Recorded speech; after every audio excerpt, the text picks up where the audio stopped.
Just think what it might have been 2 weeks ago in that snowstorm. It's a little nicer now. Thank you all for coming and welcome to the Colchester Federated Church and this, our first Meeting House Forum. I want to do a little housekeeping first. Back here, the back of the sanctuary, there is a handicap accessible bathroom.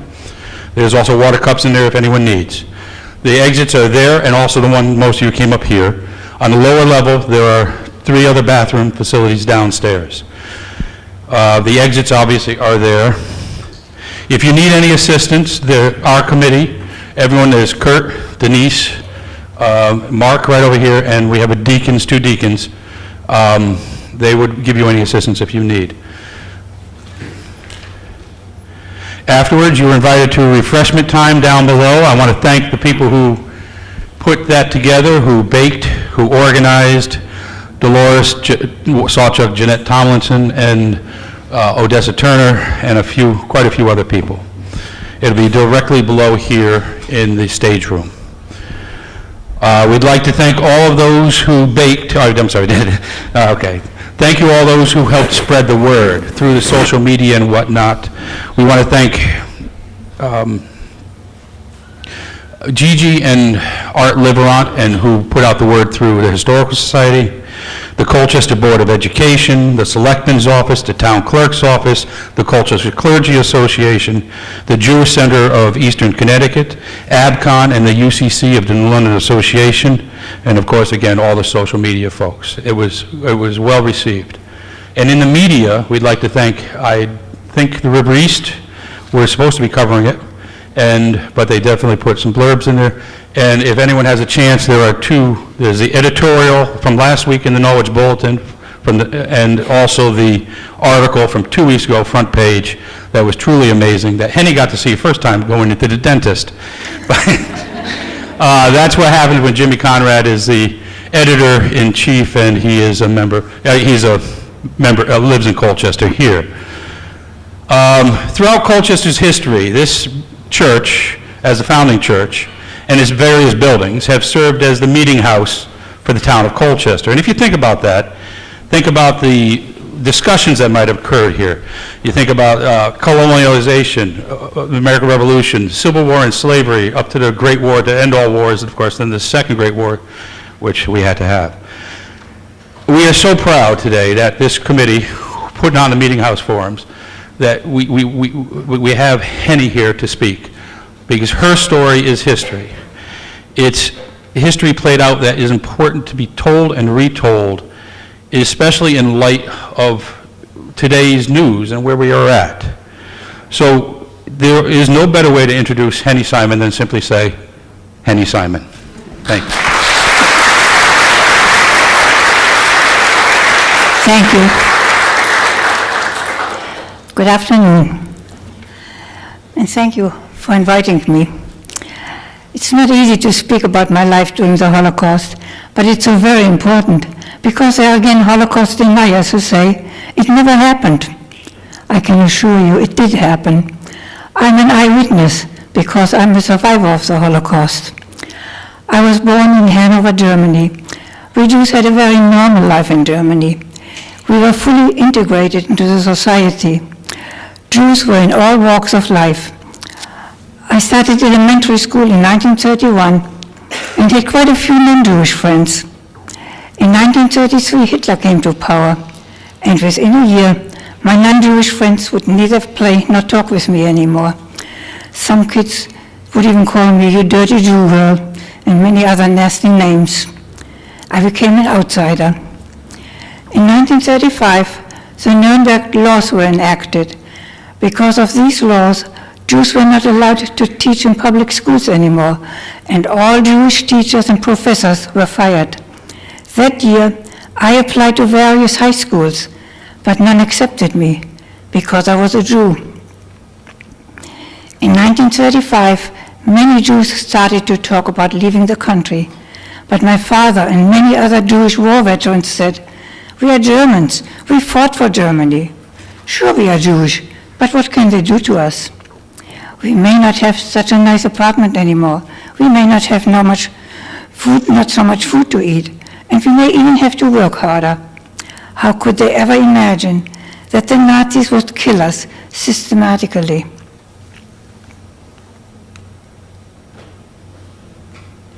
Okay. My father's military pass from World War I. His personal information. Oops. Okay. These are all the battles my father fought in. And here on the left, it reads EK. Let me try this, I don't know. Oh, yeah, wait a minute. It's too far. Hold on. Yeah, it doesn't want to stay there. Now got it. Yeah, and just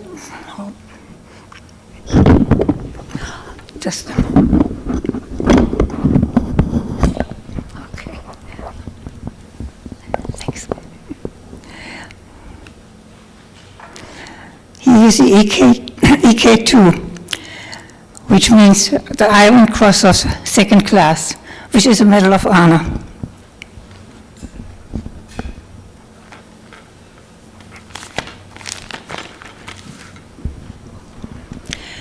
Hanover had a very large community, and we were allowed by the government to open a Jewish school, which I attended until 1939. Here we felt very sheltered from the outside world, and this is a class picture taken in 1936. Okay. Just before our principal, Dr. Schwartz, left Germany for the United States. Our principal, this little old me, and all the rest of them. Excuse me.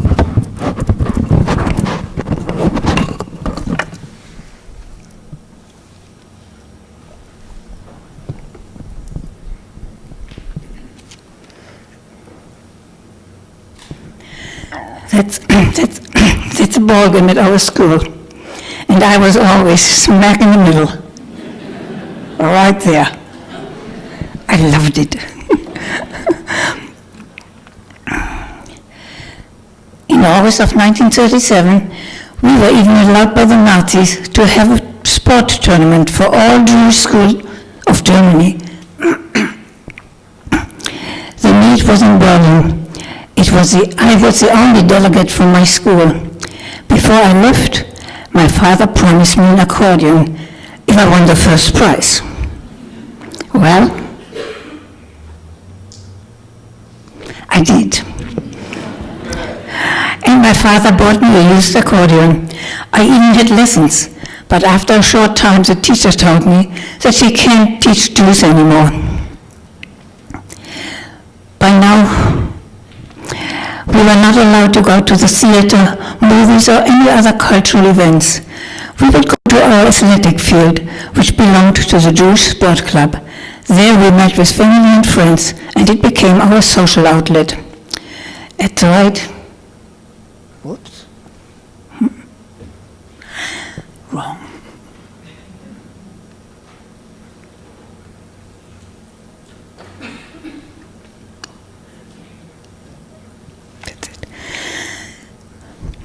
On the right are my parents, on the left, my mother's cousin and I. This is another property the Jewish Sport Club owned, a few miles out of the city. Sometimes my father would take me there on his motorcycle to meet with friends. In the lager house we could change our clothes or take refuge in case it rained.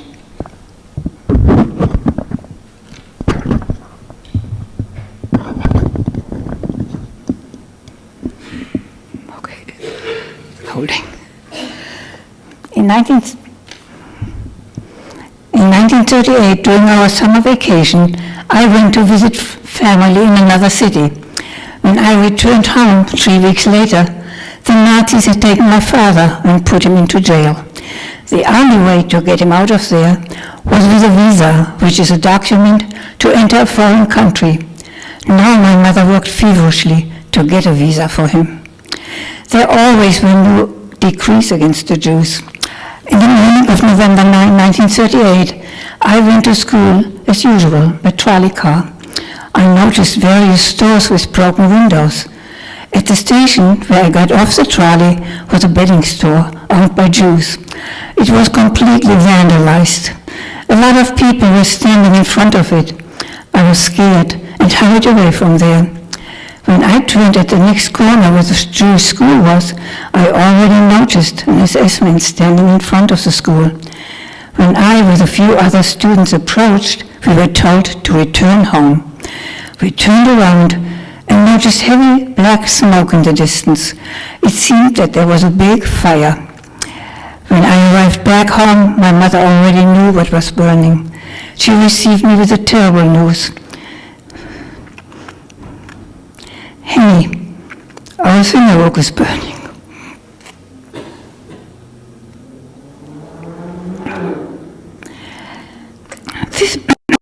This was our beautiful synagogue in Hanover, Germany. It was dedicated in 1870 and destroyed by the Nazis on November 9, 1938, the day referred to as Kristallnacht, the night of the broken glass. That day, all synagogues in Germany were burned. To me, this day was the beginning of the Holocaust, the first time I was really afraid. That day, our whole family was in touch by telephone. We all were terrified, for we had heard that the Nazis break into Jewish homes, vandalize them, and take the man away. We decided to meet with the family at an aunt's house to be together. Once it got dark, my mother and I took our pocketbooks and set out to my aunt's. It was about a 20-minute walk. We were very frightened and tried to walk as inconspicuous as possible. Anybody could just spit at us or beat us up. Nobody, not even the police, would have helped us. At my aunt, we joined the family in a back room, pulled down the shades, dimmed the lights, and only dared to whisper. It should look as if nobody was home. Like this, we sat huddled together the whole night, waiting for the Nazis to come and break down the door and take the men away. We were lucky. Nobody came. In the morning, we all went back to our own apartments. The next day, we had school again. In the spring of 1938, I moved to Hamburg, where I observed the Jewish Home Economics School for a year, and afterwards the Jewish Dressmaking School. Here too I was sheltered from the outside world. During my absence from Hanover, my mother was thrown out of our apartment. She found another one, which was not very nice. Finally, in 1940, my father received a visa for Shanghai, China. He was released and had to leave the country within a few days. Now, there were new decrees. Every Jew had to wear the Star of David on his outerwear, so we were instantly recognizable. Also, every male had to add Israel to his name, and every female Sarah. And this is a replica of the Star of David.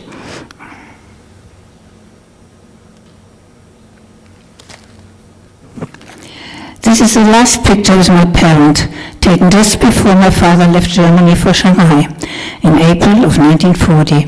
We were supposed to follow him later, but we were not allowed to leave. Here's my father's passport. You notice a big J for Jew. And of course, the swastika. And the name, Ludwig Israel Rosenbaum. So the minute they checked the passport, they knew he was Jewish.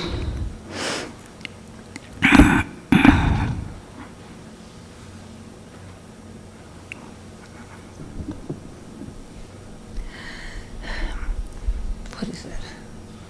Oh, that's more personal information.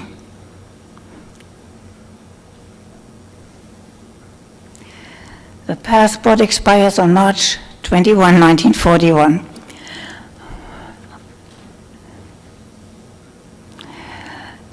On the right page, it says $3.25, the amount of money he was allowed to take out of the country. Just imagine, you go to a strange country, you don't know the language, you have no job, you have no apartment, you're just there with nothing.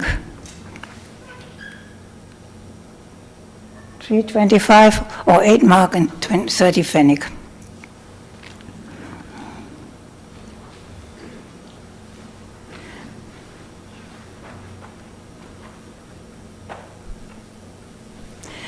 That's the permission to go through Israel, through Italy, and the name Israel is still added. Once he entered China, the name Israel is eliminated. This is my mother's last postcard to the United States. Notice the name of the sender, Jenny Sarah Rosenbaum.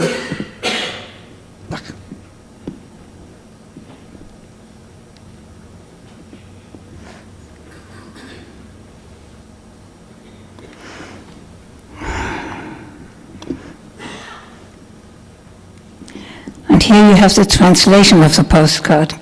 You really had to read between the lines. She wrote that she had lost a lot of weight, but has a good appetite. Well, there was not enough food. Jews were allowed to shop only from 5 p.m. to 7 p.m. in designated stores and received less food stamps than non-Jews. In June of 1941, I returned to Hanover. My mother had secured a job for me with a dressmaker. We were 3 Jewish employees and 5 or 6 Christians. We Jews were not allowed to work in the same room or even speak with the non-Jews. We still had our Jewish sport club, which I attended weekly. I simply loved it. But in October, our coach said, "We can't meet here anymore. Tomorrow you all will receive a letter from the Nazis stating that you have to leave the homes within 48 hours and report at one of the 15 designated Judenhäuser, or houses for Jews only." We all went home with a heavy heart. When I told this to my mother, she just didn't want to believe it. The letter did arrive the next day. We were allotted 3 square meters per person, just enough room for 1 bed, a suitcase stowed under the bed, and a narrow path. We left our apartment with 2 beds, 2 suitcases, and a sewing machine, which had to double as a table. We figured maybe I could earn some money or food by sewing for people. There was no more privacy. We were with 4 other people in the room, all strangers. Luckily, I still was working, so at least I got out of that terrible place for a few hours.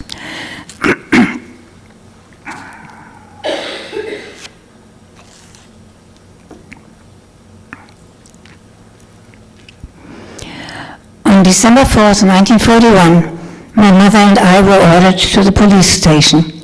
We received a passport for Shanghai, China. I cannot describe how happy we were to be able to leave Germany. But on December 8, our passport was recalled. Remember December 7, the day of infamy? Pearl Harbor was attacked by Japan. It was the beginning of World War II. Instead of going to China, we had to be ready on December 12 at 8 a.m. to be sent away. Luggage allowance was 1 suitcase, 1 knapsack, and 1 bag with food for a few days. In the morning, trucks drove up, and 1,001 people were loaded and driven out of the city to the former Jewish horticultural school in Arnhem. We were taken to the gym. Its floor was completely covered with mattresses. For 3 days we had to live in the gym.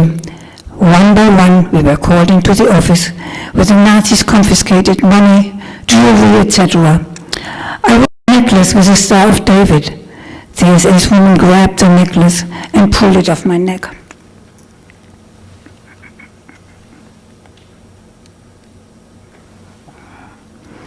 Our suitcases had to be marked with our names and address to make us believe that we would get them back at the end of our journey. We never saw them again. In 1940, I visited some friends at the Jewish Horticultural School in Hanover, Ireland, which was turned later into a transfer camp and concentration camp. This cottage was used by the Nazis to torture, shoot, or hang prisoners. The picture now is exhibited in Harlem in the museum. Did you see it, Jerry? Okay.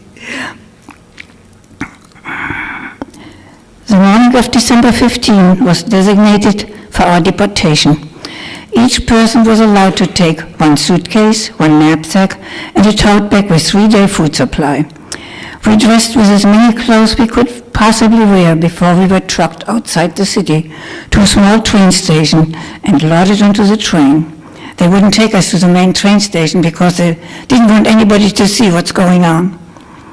Suitcase and knapsack went into the baggage car. We could take only our tote bags. Once everybody was loaded, the train was sealed. We did notice we were going east, but where, we had no idea.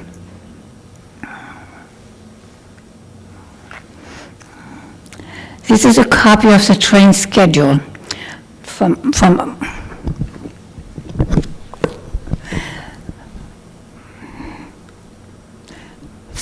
Ireland to Riga on Monday, December 15, 1941.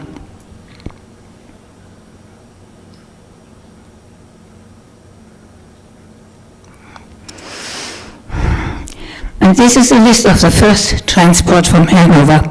It contains 1,001 names of 896 adults and 105 children. I underlined the number 831 and 832, my mother's and my name.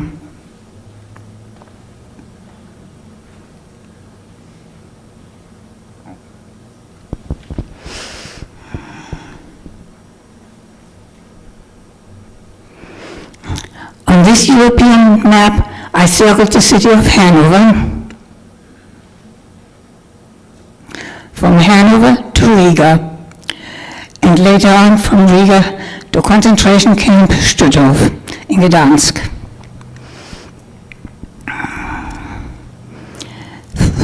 The ghetto was terrible. So was Strassenhof in Riga, but Stutthof was hell. After 3 days and 3 nights, the train finally stopped, and Miss Esmond was standing on the ramp with a bullhorn in his hand. He screamed, "Everybody out! We have trucks here for those who can't walk. You can leave your belongings in the train. We'll find them later." My mother and I luckily decided to walk. The people who went on the trucks we never heard from again. They were taken from the station to the Bikaniki forest, a machine land. After 1 hour's walk, which was interrupted by shouting, hitting, and shooting those who could not keep up with the pace, we came to the compound surrounded by barbed wire fences. We were herded through a large guarded gate.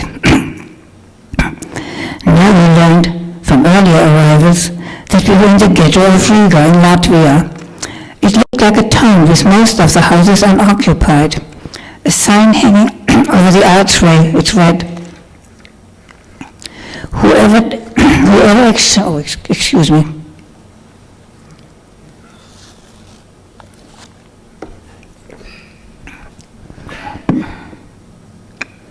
Whoever exchanges any goods for food put himself and 5 of his corporates in jeopardy.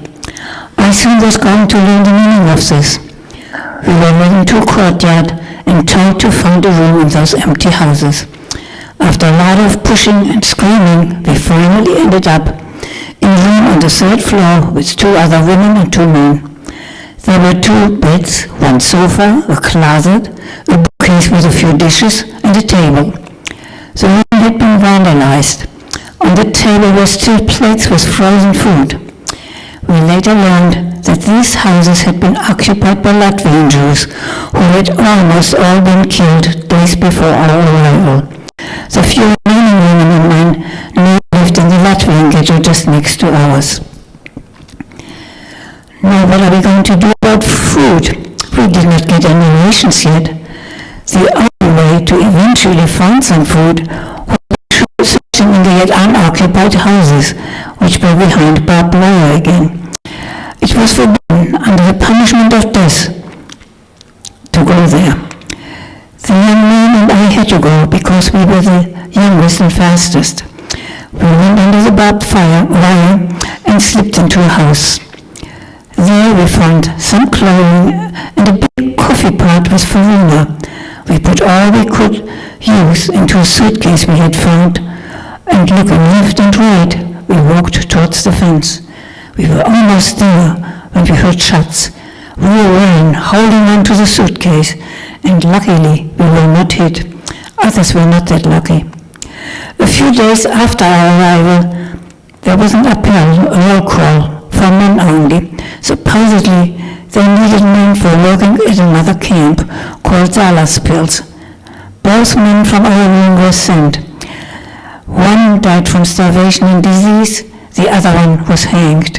He had been caught exchanging some item for food with Latvian people over the fence. After about a week, we finally received a food ration. People who went to work got 200 grams of bread.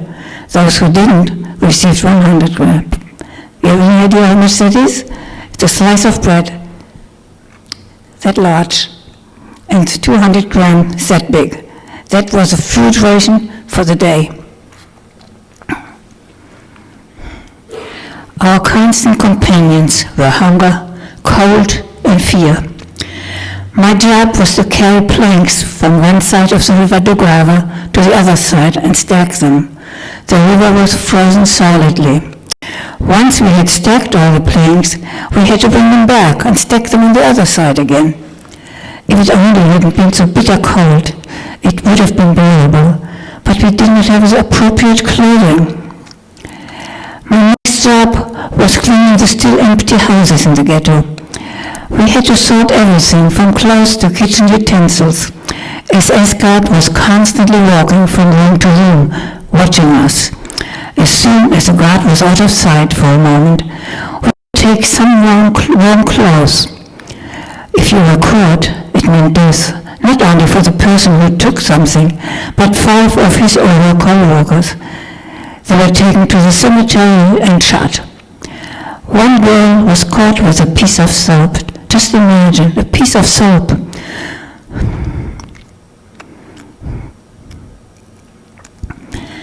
She and 5 hostages were taken to the cemetery and killed. We faced death daily. It did not scare us anymore. We simply tried to survive a day at a time. By now we did receive a weekly food ration, which was barely enough for 3 days. We always were hungry. The winter of 1941-42 was extremely cold, with a lot of snow. One week I was sent to shovel snow from the railroad tracks. It was 40 degrees below zero. At one instant, my girlfriend picked up a handful of snow and dropped my cheek like that. "Ursula, what are you doing?" I had not realized that my cheek was frozen. At this job, I developed second-degree frostbite in my big toe. It became infected and the nail fell off. I could not go to work, wasn't even able to wear a shoe, and was in constant pain and also fear to be taken away to the Bikaniki forest.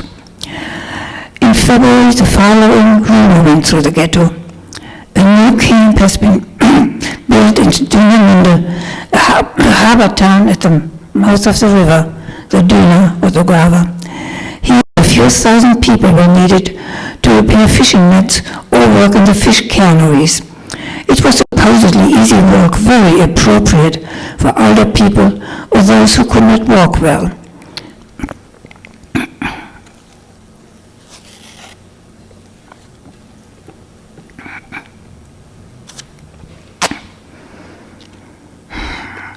At the end of the month, all inmates of the ghetto, including the old, the sick if they could walk, and the children, were to be at 8 a.m. sharp at the 10 square.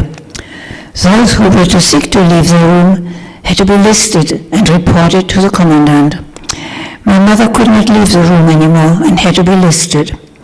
It was a bitter cold morning with minus 22 2 degrees centigrade, which equals minus 18 Fahrenheit. Before I left our room, I fainted, but once I felt better, I left for the square. We were counted again and again. Many people collapsed. After a wait of about 2 hours, Commandant Krause finally arrived. We all had to stand at attention. He got out of his limousine and went to the podium. Attention, everybody. Dead silence.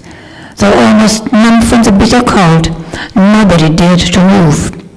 You all have surely heard about Dynaminde, he said by now. You're going to have modern and clean barracks there, much better than here in the ghetto. You won't be so crowded either. Fishing nets have to be repaired, and fish have to be canned. It's very suitable for older people who cannot do hard physical work anymore. I will send along doctors and medication. The food you're going to receive from the ghetto. The camp is ready to receive you, so you don't have to take anything along. Just some food for the trip if you want to. He put away his paper and started walking along the lines flanked by his officers.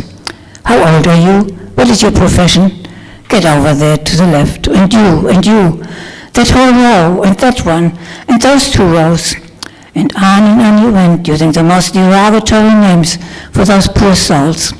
Now he came closer to where I was standing. I could wear only a sandal on my left foot because of my infected toe. Again, I felt very weak and prayed to be able to stand up until Krause passed. Now he stood in front of me. What's the matter with your foot, he asked me. It's better already, Herr Commandant. I'm working at the Air Force. This lie my girlfriend Ursula had drummed into me that morning, it saved my life. The Commandant continued his selection. He was hardly out of sight when I collapsed. I didn't know for how long I was unconscious, but when I arrived, I was in the wrong room. After I felt a little better, I walked back to our room where my mother was waiting anxiously. Those selected for Dynaminde were ordered to be at the Tin Square at 8 a.m. sharp the next morning. In the early morning, trucks had arrived at the Tin Square, and those destined for Dynaminde were loaded onto them. If the people would not move fast enough, the SS would help, SS style, which meant by kicking, screaming, pushing and beating. Finally, over 2,000 people were loaded, and the trucks pulled out. About 1 hour later, all the trucks had returned to the Tin Square, loaded with coats, dresses, underwear and shoes. On the outerwear, a yellow star was sewn with the word Jude, or Jew. There were even doctors' medical bags, small bags with bread and bottles of water. The owners of these items already were in Dynaminde. That's how the Nazis called this mass grave, Dynaminde. The winter finally passed, and my toe had healed. Now that I was able to go to work again, I was assigned to work at the Air Force. We were about 30 women and men. Each morning before leaving the ghetto, we were counted. A soldier picked us up at the gate. We walked about half an hour to get to the main building of the Air Force. For a short while, I worked in the laundry. The soldiers would bring the dirty clothes, but were forbidden to talk to us. Some of them felt sorry for us, and occasionally we would find a piece of bread wrapped into their dirty laundry. My next job within the same workforce was keeping the furnaces for the central heating system burning. They were on wood, which had to be sewn first. I worked with Lore, who was also from Hanover. In order to get to our workplace, a few blocks from the main building, we were again picked up by a soldier. One morning our guard was late. We hurried into the potato cellar of the Air Force and stole some potatoes. Finally our guard came. We had to walk through a park, which actually was forbidden for prisoners, but we had to follow our guard. Somehow the 2 of us got so involved in our conversation that we lagged behind quite a bit behind our guard. All of a sudden, we saw this SS-man with his German shepherd coming towards us. It was Eduard Ruschmann, the commandant of the Riga ghetto. If anyone here has read the Odessa File by Frederick Forsyth, he is aware that Ruschmann was called the Butcher of Riga. We looked at each other, knowing there was no escape. "Where are you going?" we asked. "To our workplace, Herr Commandant. There is our guard," we replied, and pointed to the soldier about half a block away from us. "Come with me," he said, and took us to the SS headquarters, where he left us standing in a big courtyard. Some Jewish prisoners were working at the headquarters, and when they saw, we could see the pity and fear for us in their faces. We were not only scared because we were caught walking through the park, but we had to stop on potatoes. The only words we dared to exchange were, "The potatoes are from the ghetto." We expected to be shot or hanged on the spot. After what seemed to be an eternity, Commandant Ruschmann appeared with his aide, Gimrich. They took us into their car and brought us to the ghetto headquarters. Here he interrogated us. "What do you have there in your bags?" "Potatoes for our lunch from yesterday's food ration." We actually had received potatoes the night before. The only difference was that the potatoes we received in the ghetto were frozen and mushy. Luckily, he did not look into our bags. Ruschmann called in Mr. Schiff, a prisoner who was in charge of the ghetto workforce. "Here, put these two into a special work detail for punishment." We could go home, unheard of. We must have had a guardian angel watching over us. Now my job was chopping wood into small pieces, which were used as fuel for wood-burning trucks, and that is something you probably never saw. There is a big tank in the back of the truck. It's like an oven, and they burn that wood, and evidently that works. The trucks were driving. In the fall of 1943, a rumor circulated that something is going to happen to the children, old and sick. One morning, only a few workforces were allowed to leave the ghetto. One woman in our group wanted to stay home to be with her child. Since we always had to have the same count of workers, I was able to take my mother. It was the only time she went out of the ghetto.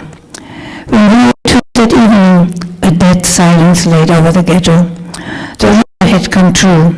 The children, the old, and the sick had been sent to their deaths, to the big Carnegie forest.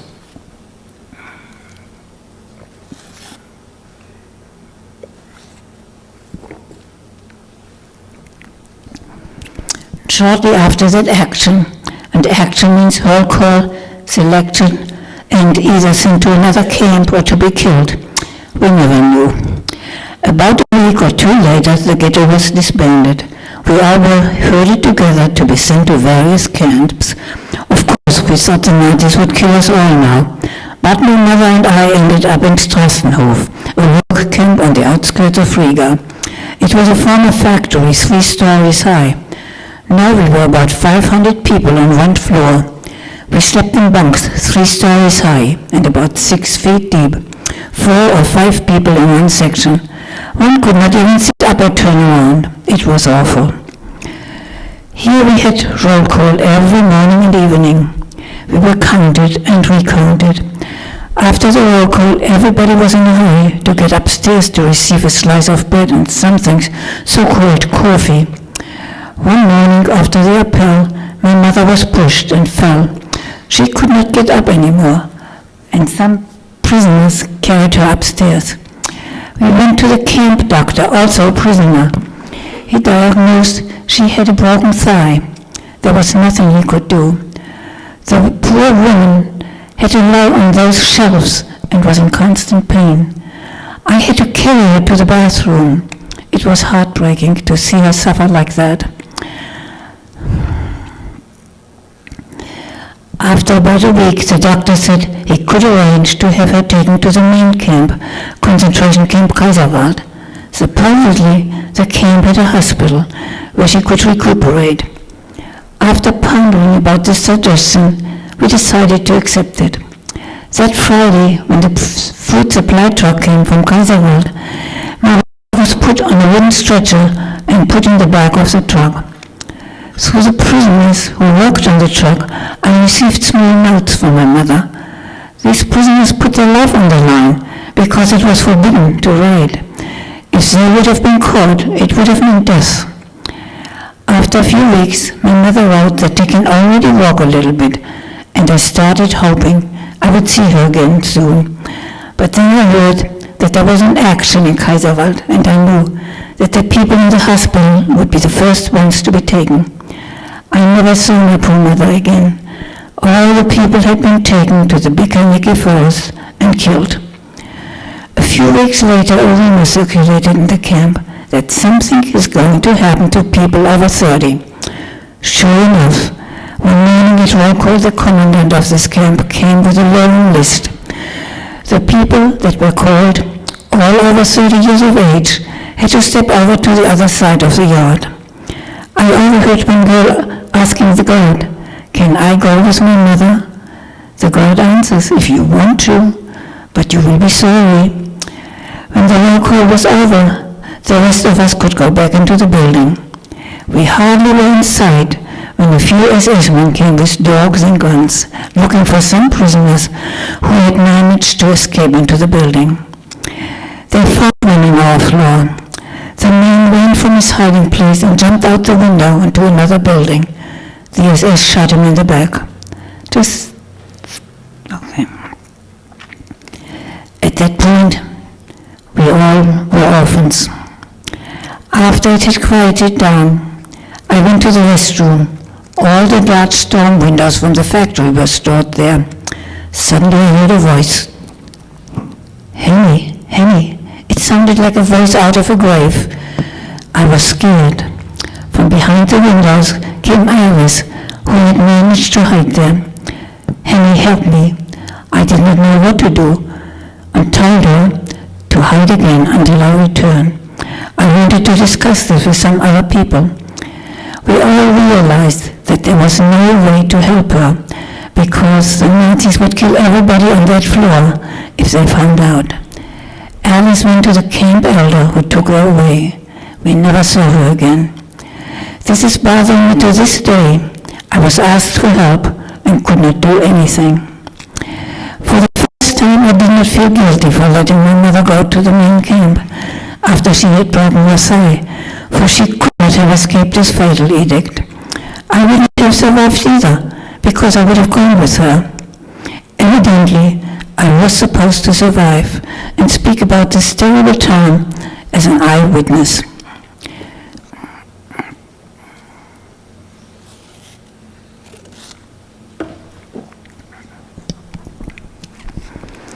By August of 1944, the Russian front was very close. We could see airplanes shooting at each other. One morning we were gathered in a large hall and commanded to take off all our clothes and put everything in a nice, neat pile. Now we received the blue and gray striped prison garb, a coat, a dress, a pair of panties, a blanket, an enamel bowl, and a wooden spoon. These were our worldly possessions. Our hair was shorn to the scalp. We could not even recognize each other anymore. Now we had to line up full abreast and march out of the camp. When we passed the railroad wagon, we said to each other, "Gas wagons, now the Nazis are going to kill us." But we passed the wagons and arrived at the harbor and were loaded into a large ship into the very bottom. One could not even breathe down there.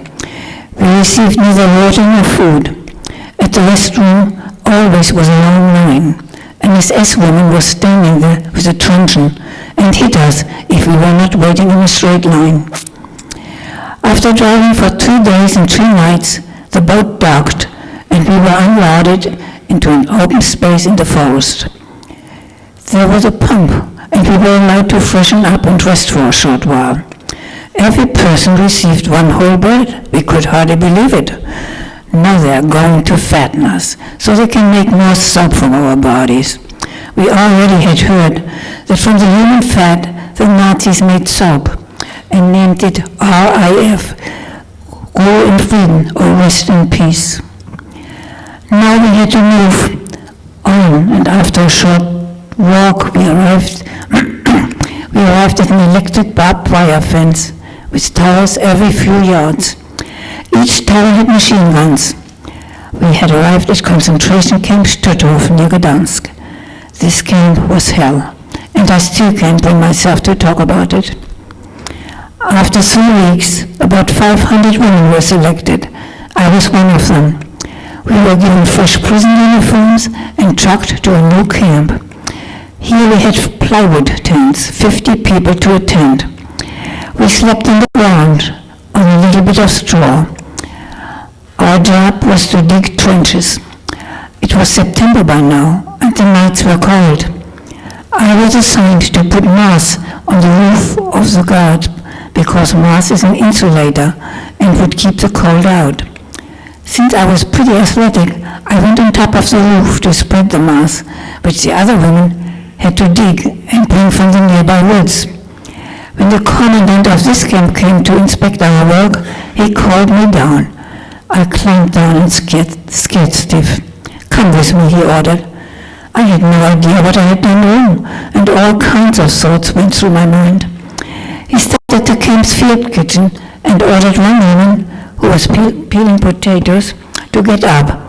"Can you peel potatoes?" he asked me. "Oh, yes, Sir Commandant," I answered. "Here," and he handed me the knife. When I started peeling the potatoes, he called the kitchen supervisor, Mrs. Zumlinger, also a prisoner who I knew from Hanover. "This girl stays here to peel potatoes." This was my lucky day. Now I had access to some extra food. When the guard was not looking, I would steal a potato and bake it in the fire of the field kitchen. By the end of 1945, the front line was so close that we could hear the rumbling of the cannons.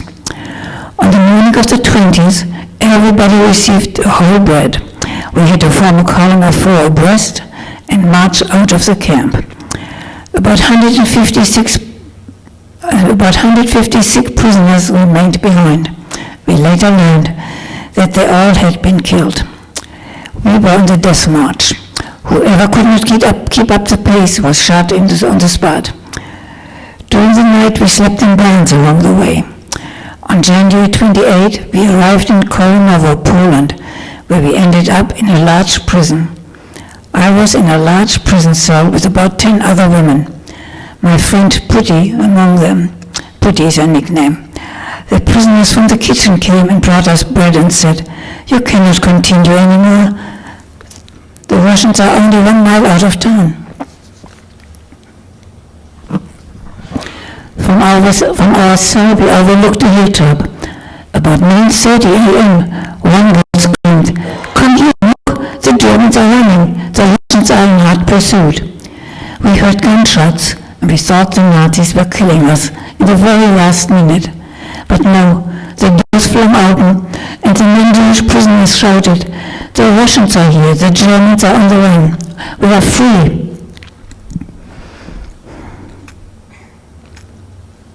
January 29, 1945 is a day I will never forget as long as I live. January 20 also was my girlfriend Putty's birthday. Liberation, what a birthday gift. After the war, in August 1945, I got married to Abel Markowitz, a survivor of Auschwitz.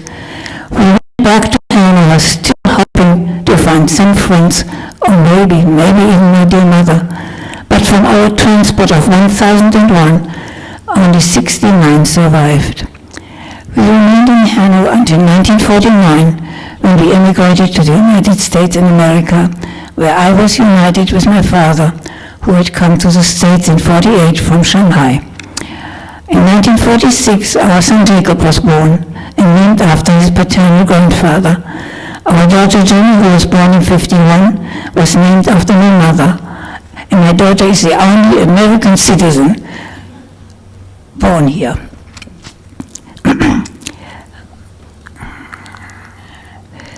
In the Jewish religion, we name our children after deceased family in order to perpetuate their names. Now our children are married and have 2 children each, and my daughter is a grandmother now, and that makes me a great-grandmother. My father died in 1966 and my husband Abram in 1976. My grandchildren carry on their names. In 1981, I got married to Robert Simon, and it was Robert who encouraged me to speak about the Holocaust. He passed away in 2001, and I'm continuing my presentation in his memory.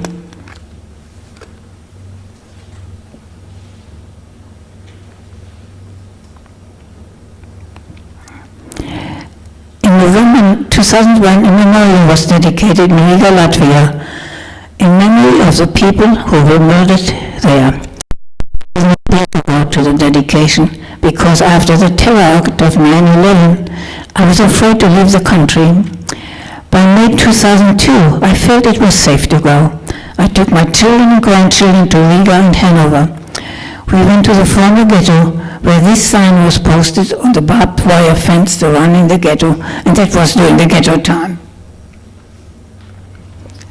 Okay. People who try to climb over the fence or make contact with the inmates will be shot without warning.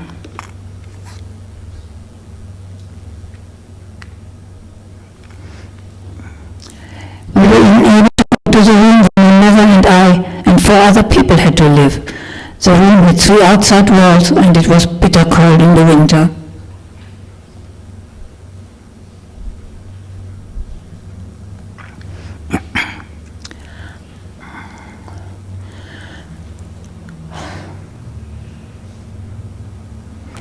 For this trip, we had an interpreter with us.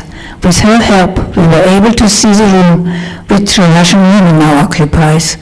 This lady was extremely nice to us once the interpreter told her my story. The room looked so livable now. It had furniture and a carpet, no bugs crawling on the wall.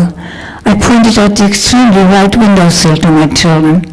When I had the infected tongue and I could not go to work, I would put a chair onto the windowsill and sit there in the sun to warm myself. The room was just so bitter cold. We did not have enough wood to burn in the stove.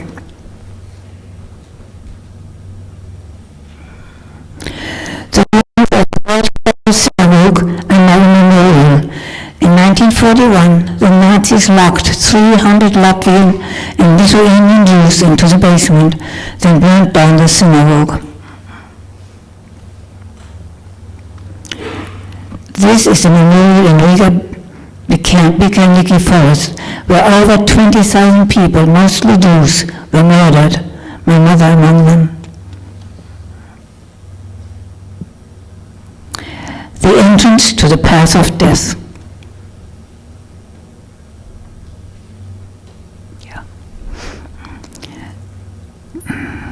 The entrance to the memorial and mass graves, and memorial stones along the path, with the symbols of the different groups of victims. My family and I were walking on the path of death, where all the poor victims had to walk to be killed.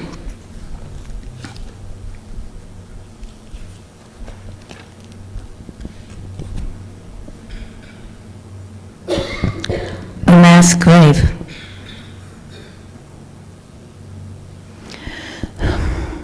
Mass graves as far as the eye could see. We said a kaddish there, a prayer for the dead. I think this was a partial close over me.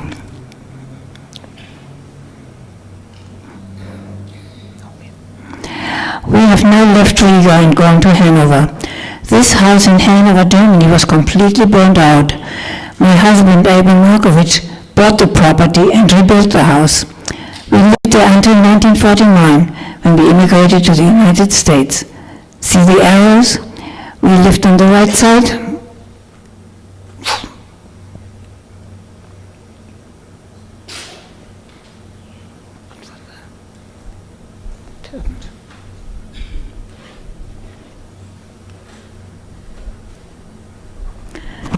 Here. My sister-in-law and brother-in-law on the other side.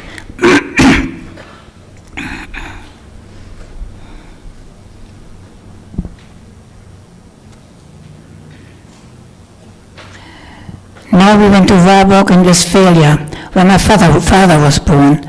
At the cemetery, I tried to find my grandfather's grave. The city of Warburg has erected a memorial stone for the murdered Jews of the city. They used the gravestones that were destroyed by the Nazis, and you see it's all little pieces.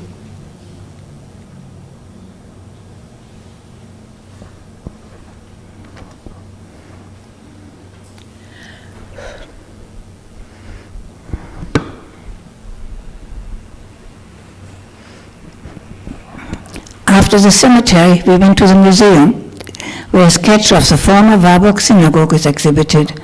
In 1912, my father, who was a painter, was supposed to renovate the synagogue.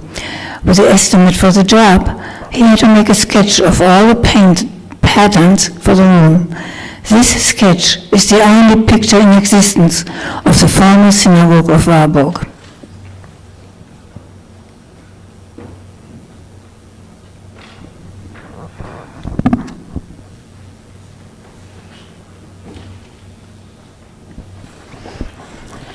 Back in Hanover, we visited the memorial for the Jews of the city that were murdered by the Nazis.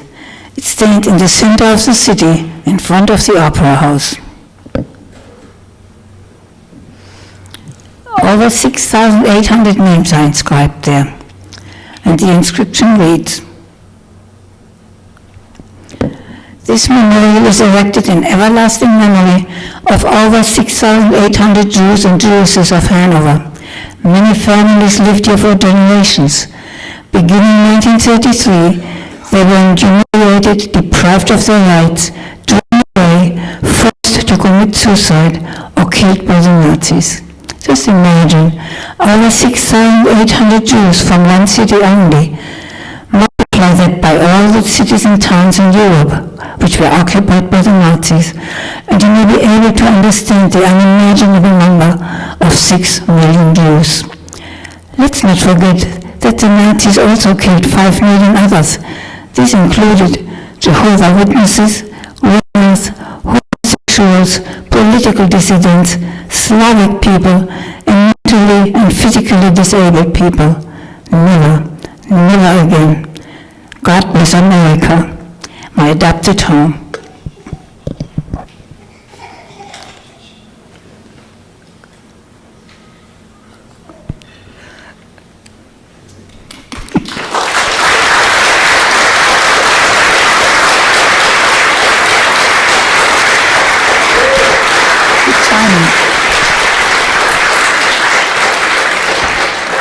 This morning, we sang our favorite hymns, and Amazing Grace was one of them. I have Simply amazing. I'm not done. I want to give you something to think about on the way. Perseverance.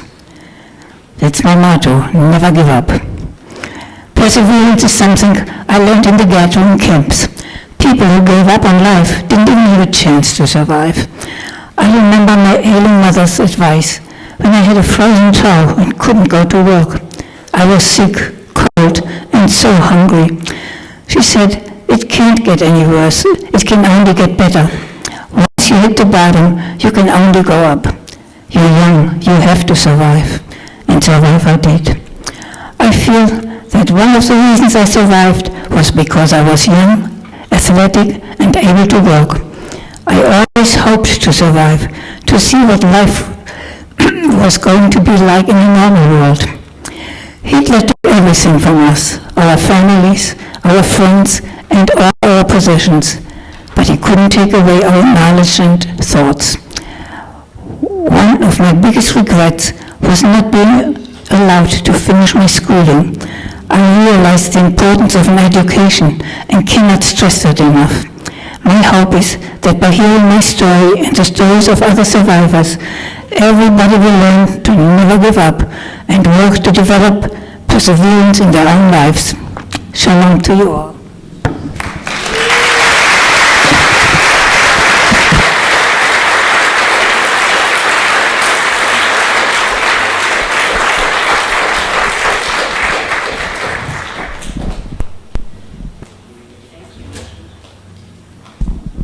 Is there anyone, Kurt is going to conduct, if anyone would like to ask some questions, any young folks, anyone?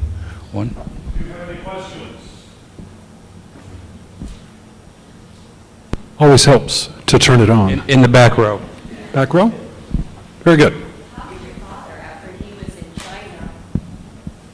How did your father, after he was in China, assimilate there and be able to come to the United States?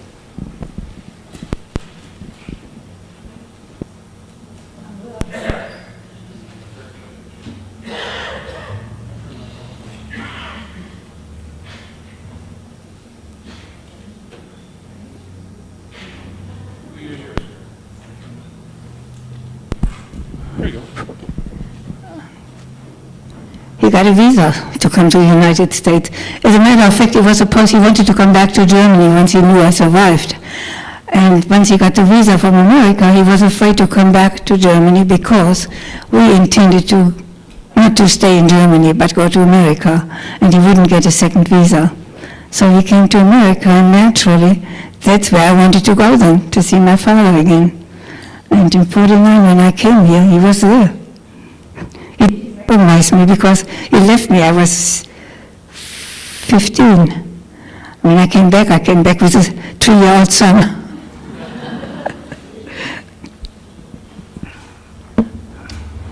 Any other questions?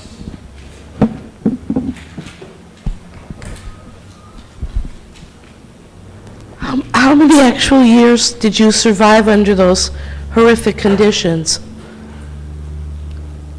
Was it like 10 years? How many years Oh, were 3. you under Under Hitler? From No, under the 1970. horrific conditions. terrible? Oh, in the camps, 3.5 years. Other questions? Right here. When you got out of the camp and returned to Hanover, what was life like then? Were the people around you, were there more Jewish people in your community? Were there Germans? How did they treat you after? It was uncomfortable because whoever I saw, I considered a Nazi. The only good person I knew was our cleaning woman. She gave us a room to stay. I came back to Hanover and I wanted to look her up. And I got to the house and it was burned out. But luckily she had written the address where she moved. And I went there. And when she saw me, of course, she was very happy and hugged me and all. And I came with her husband. And she said, "Do you have a place to live already?"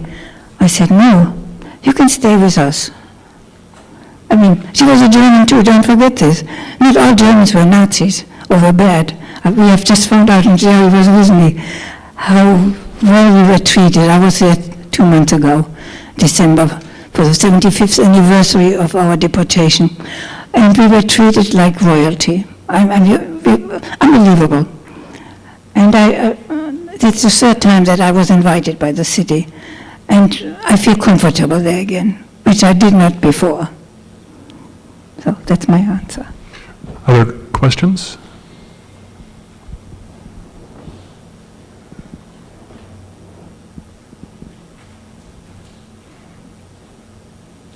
Any others? Yes, Barb. Were you able to worship? What were the conditions of your ability to worship? In the ghetto? Anywhere? No. There were some people who did clandestine, but no, I did not.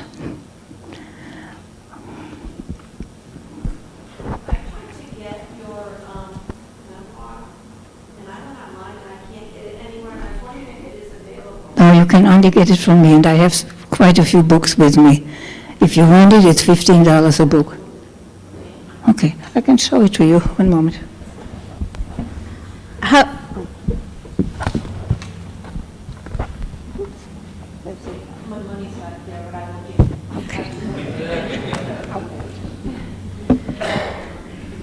How did you make it to Colchester?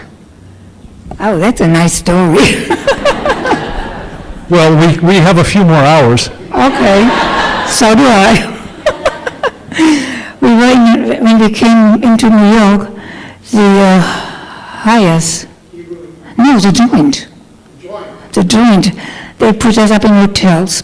And of course, we wanted to make a living somehow and to live somewhere, do something. So my husband, what do you call it now? Networking, right? So he talked to people, and one guy said, I saw a farm in Colchester. Maybe you want to look at that. And we went to Colchester, and believe me, my English was rotten because I was only 2 years of school English. And I asked at the desk, how do you get to Colchester? So he told me, you have to take a bus. And somehow we got to Colchester to Mr. Sam Berkowitz. No, not Sam Berkowitz, Jake Berkowitz. And people here in the room, I'm sure you know Sam Berkowitz. And he was our agent. And he showed us various farms. And we looked and looked. Finally, he showed us a farm, and we liked it. We couldn't get along on the price. So we offered a price, and I'm still there now. I just want you to know we bought it. But we went back to New York. 2 months later, we get a card from Mr. Berkowitz. Come here, Mr. Sudol agrees on the price. So we go back, we buy the farm, and then Mr. Sudol says, you know, Markovich, I could have gotten the price you wanted. I could have gotten the price I wanted. Oh, I'm sorry. I could have gotten the price I wanted, but the guys that came in, they left their women in the car, and they ate stuff and threw it out the window in the yard. And your wife ate an orange and came into the house and asked for the garbage pail. The orange gave us the farm.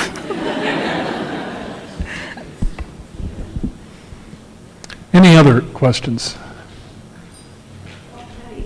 Henny, over here. I was going to say, is this, the documentary you showed me, is this what happened with, I forgot his name, he would help a lot of the Jewish people? Oh, this is the one?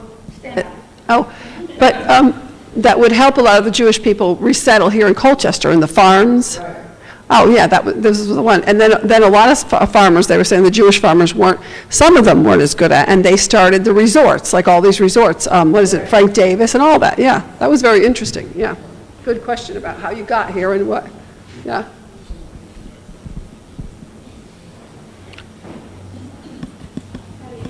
Yes. I see that you smile a lot. Besides perseverance, what else goes through your mind that keeps you positive, strong woman, especially in these times? Never give up. That's it. What did you say? Say it again. What keeps you smiling? Never give up. Oh, sorry. Never give up. I'm not used to holding it.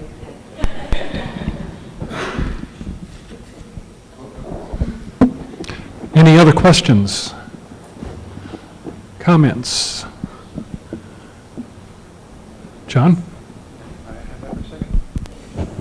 Henny, we have if you don't mind sitting there for a little while, we have a little more to go on. Art Livermore was actually going to talk a little about the Jewish settlement and the history of it, but he's in Florida. But we have nice weather, so I don't know why he left. Right now, from the Jewish Center of Eastern Connecticut, Jerry, oh my God, Wagner, right? No, Fisher, I'm sorry, Jerry Wagner was Jerry Fisher, I apologize for that. Wagner was a judge. Yes, he was, yes. Excellent judge. Rick Hawk's partner. Right. Yes, Jerry Wagner was going to say a few words. Jerry Fisher.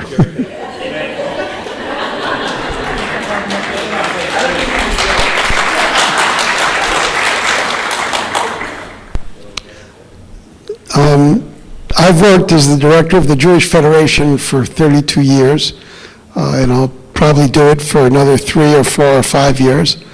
But a highlight of my tenure was going with Henny to Hanover in December to mark the 70th anniversary of the roundup of the Jews and their deportation and the death of all but 69 members of that community. It was remarkable in many ways, but I think I'm going to speak a little bit about language in Henny and share a few things that she told me years ago that she probably didn't want to share with you.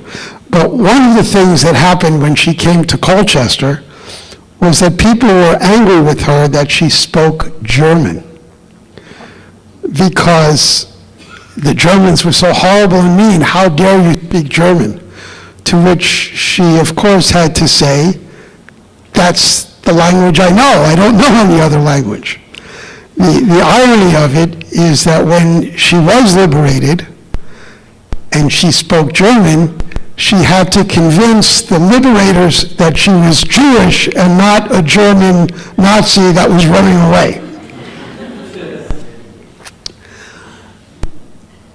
But to hear this talk, it was actually part of the talk, in German, given in December to a school in Alam where refugees from North Africa and Iraq and Afghanistan, young men and women, African, dark-colored, listened to her talk about what happened to her in Germany and see the inspiration and the perseverance that she gave them was absolutely remarkable. Absolutely remarkable. And while we Americans bicker and debate about letting a few thousand people into our country as refugees, Germany and Europe in general has allowed tens times the number of people into their countries as we have. And I know that even if you discount the fact that perhaps Germany is doing this in part as atonement for the horrific sin of the Nazi era, they nevertheless are treating their refugees now and treated Henny, when she came back, with tremendous respect and tremendous acknowledgement of their evil past. An acknowledgement of their past that is a key to having a good future. And at the end of our trip, for Henny to say, I feel at home again in Hanover, was just an amazing transformation and a release for them as well as for her. For all of us in Connecticut, throughout the entire state, but for sure in eastern Connecticut, Henny has been, in essence, a living treasure. She speaks in high schools, she speaks to community groups, she speaks to churches, and she speaks with her companion, Ben Cooper. Ben, put down your camera and stand up for a second.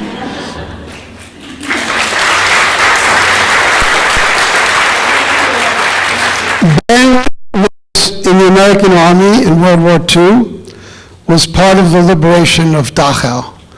And the two of them go to high schools, are part of our Encountering Survivors program, and they speak not just about the past, but they speak to students about how you have to fight against bullying and stereotyping and prejudice today. And they let everybody know that just as we have the seed of goodness in us, and Henny isn't the only survivor who I've spoken with who have said their greatest regret was not being able to help someone who asked for help, but that we also all have a seed of evil in us. In Jewish religion, it's called Yetzer Hara and Yetzer HaTov. We have a good inclination and an evil inclination. And we have to work to make sure the good inclination is amplified and the evil inclination is suppressed and defeated. And Henny gives that message with Ben throughout our state and for sure throughout Eastern Connecticut. So today you heard a living treasure, and I thank you for giving her the audience and the time. Thank you very much. Thank you, Mr. Chairman. Henny, you came here to this town and you adopted us, and we know it wasn't easy, but one woman here I want to point out was Roz Plotkin, who has been she just spoke and she said how it was you two back then against the world and getting started and all, and so I just wanted everyone to give Roz a hand.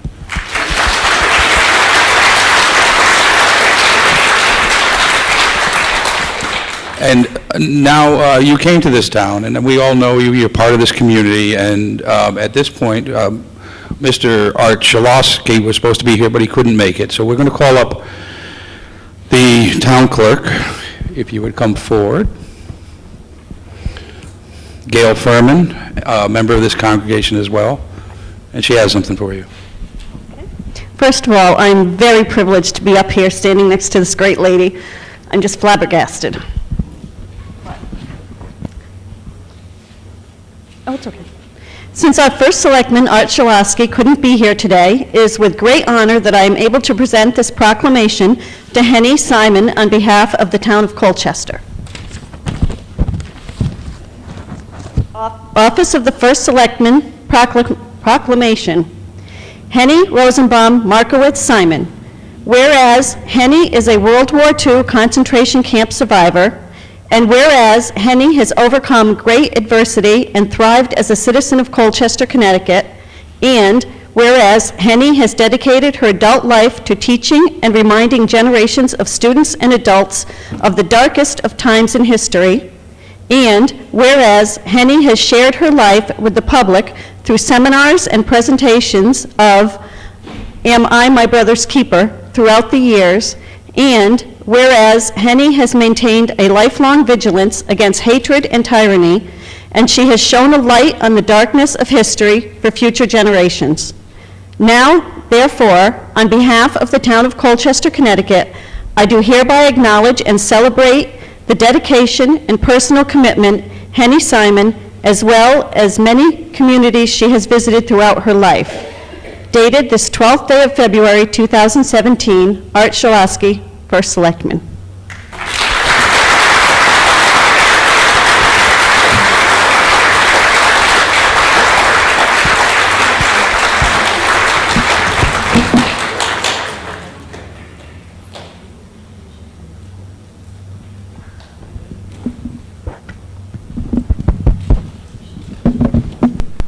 Well, Henny, thank you. We want to say thank you for this presentation, but we're not quite done. Next, we're going to ask Rabbi Ken, and Pastor Jerry eventually would come forward. And Rabbi Ken is going to lead us with a little bit of, what is it, a little song? Yes, okay, well, it's Rabbi Ken's turn.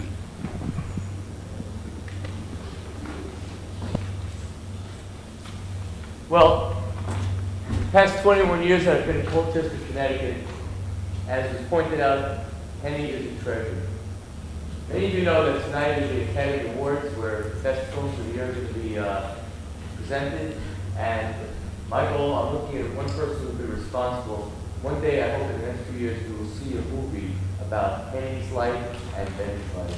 That is my dream on this night of the Academy Awards.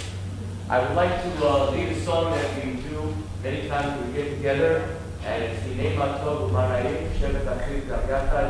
How wonderful it is that we're all together gathered here in the Federated Church to sing the praises of brotherly love and sisterly love. And I want to point out, Henny sort of told me that Henny did go back to school to get a GED, so she completed her education.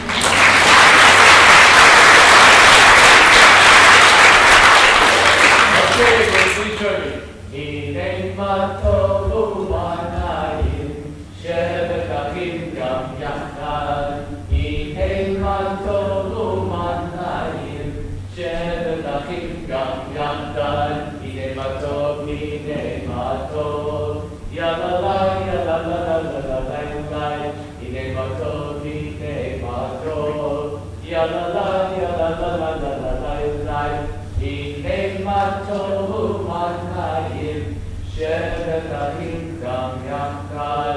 Since it's a day of celebration, we'll end with a song before we do the benediction. How wonderful it is that everyone can gather to rejoice in Henny's life, because if you look around Connecticut, you will not see a treasure like Henny Simon, who shared her story with so many, as Jerry pointed out, not only adults, but the children. See the children in tears in Connecticut when Henny tells a story is unbelievable. So let's join in. How about I deal before the benediction?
I'm going to do it in Hebrew, and then Reverend Matthew's going to do it in English. This is the threefold blessing found in the book of Numbers. Everyone says, Ken Yirah. Ya'er Adonai panav elecha v'yikuneka. Yisa Adonai panav elecha v'yaseh lecha shalom. May it be God's will. Okay, Reverend Matthew. Now may the Lord bless you and keep you. May the Lord make his face to shine upon you and be gracious unto you. May the Lord lift up the light of his countenance upon you and give you peace. Amen.